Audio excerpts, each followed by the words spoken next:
Welcome back to another episode of Motogp Mac, and today we're going to talk about the real risk of Pramac Ducati leaving the Ducati family at the end of this season. Now, speaking recently, Gigi said, "The risk is real. The whole motorbike world is rooting for Pramac to do something different from being with Ducati. But it would be both a personal and a sporting disappointment, because Pramac and Paolo have been with us for a very long time. They are part of the success that we are experiencing. It would be a great shame. It's all to be evaluated, but the problem actually exists."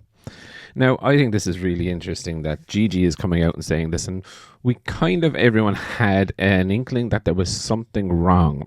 And, I do remember calling this out in the podcast saying, when Borsoi said that, we have the option, we have the contract, we're going to take it up, but there was no announcement coming. There's definitely trouble in the Ducati camp there, and it probably started, if I'm honest, with the whole Fermin Aldeguer signing. And, realistically, while it is a factory-esque team, it is still a satellite team. And,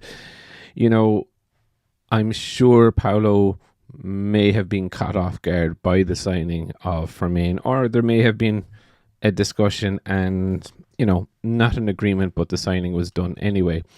So it does beg to question, if Pramac were also happy with it, why has this announcement been delayed months and months and months and months? So there is definitely something there. 100% Yamaha are going to give any satellite team that will consider coming over to them a really favorable financial option, and to take it off. But saying that, I think what could that happened over the course of the weekend with Martin and Marquez, that could have caused another problem between Paolo and the Ducati factory team, and Paolo definitely has a soft spot for Martin. He's been his rider for a number of years. Even though that he's on a factory contract now, he's still in the team and very much so part of the team. And if he might have feel hard done by, or Ducati did hard done by for Martin, they could definitely look and have their head turned by the likes of Yamaha.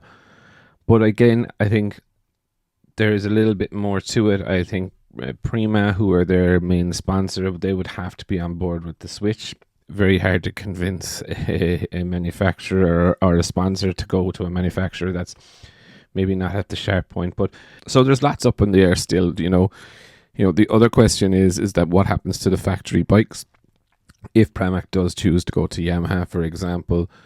Does one go to Gresini? Does one go to VR46? I know both factory riders will be pushing for their, let's just say, comrades to have the best equipment. It doesn't really make sense to split the bikes. It does make sense to keep both bikes in the same team. But anyway, I would definitely love to know your thoughts. What do you think? Is Pramac going to leave Ducati and go to Yamaha? Definitely leave your thoughts in the comments below, and I'll be back again tomorrow with another video.